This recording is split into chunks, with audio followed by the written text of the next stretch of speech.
So today I want to talk about how we often create a prism of a prison. And I love to play with words poetically, but more clearly put, I'd say that we perpetuate a perspective of powerlessness, sometimes directly, but usually more subtly through where we focus and the choices we make. So a non-metaphorical prism, a real prism, takes white light and separates it into different colors. The light itself hasn't changed, but the prism reveals different angles, different parts of what's already there. So when I say the prism of the prison, I'm referring to looking at life through the lens of the victim, through victim mentality, which is essentially the feeling of powerlessness, where you feel trapped, like you're being forced by life circumstances, like you have no choice, as if you were just a pawn in the game of life. Before we dive in more, I want to first say that this doesn't invalidate that certain circumstances do unfold where choice isn't necessarily accessible. And typically these situations are the spaces where the whole orientation towards a victim mentality is first spawned or triggered. So with victim mentality, there's this trapped feeling, a feeling of being unable to escape. But escape who? For the identity of the victim to be maintained, there must be a villain involved. You see, there's this identity that's formed during the initial incident, which is perhaps where the sense of powerlessness was first formed. Side note, of course, we could dig deeper and really question the origins, because maybe this feeling formed before the initial incident. Maybe it's been passed down through ancestral lineage or through past lives. There's so much we could dive in there, but that's not the topic for today. So I'll just refer to this initial incident just for ease of being able to explain what I'm talking about. So this identity of the victim exists and persists as it is reinforced through the prism of the prison, meaning an unprocessed sense of powerlessness repeats and repeats until it is resolved. Resolved not in the sense of fixed, as there's no inherent problem to be fixed, more so resolved as in just moved through. And another side note of curiosity, perhaps when we try to fix something that we declare as wrong, we actually succeed and make it fixed, but fixed in the sense that it's fixed, it's stagnant, it's stuck in time. But that's another thread we'll explore another day. So this unprocessed sense of powerlessness is then projected onto the villain, where the trauma, the original imprint of the incident is replayed.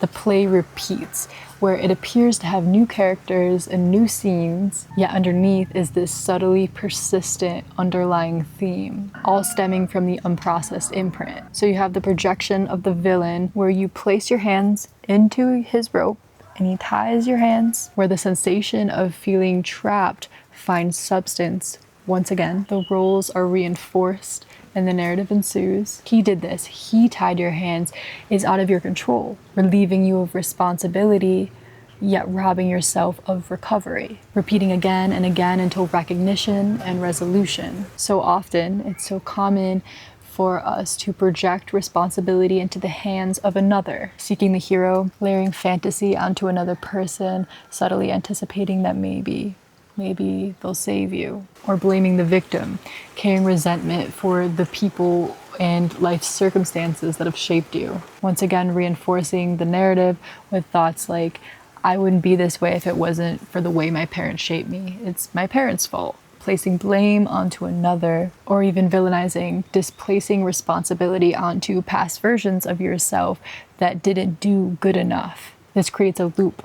The projecting of responsibility creates the walls of the prison, which I will insert a little diagram here. I'll draw something up of like what I'm trying to communicate.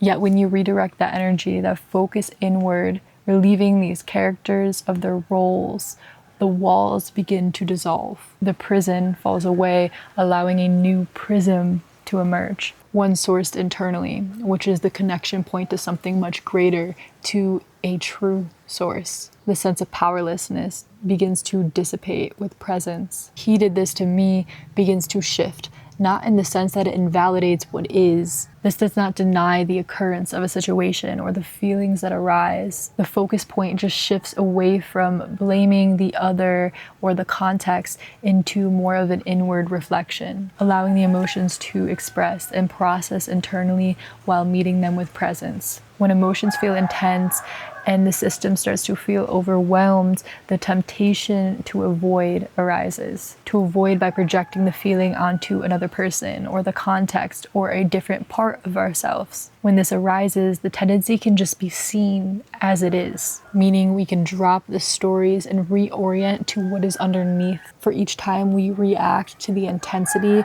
with avoiding, we may experience short-term temporary relief, but the disconnection deepens, distancing us from true integration, from true resolution. Each time we redirect our focus inwards, noticing and choosing to not lean into avoidance, we shift into more of an empowered mindset, as reinforcing avoidance maintains the energy in which it ripples from the sense of powerlessness, a sense of self that believes it's not capable of facing the feeling. So the shift begins into a mindset that is truly empowered, one that trusts in its ability to face whatever arises, one that realizes the power of choice and the freedom that comes with responsibility, which is honestly true creator consciousness.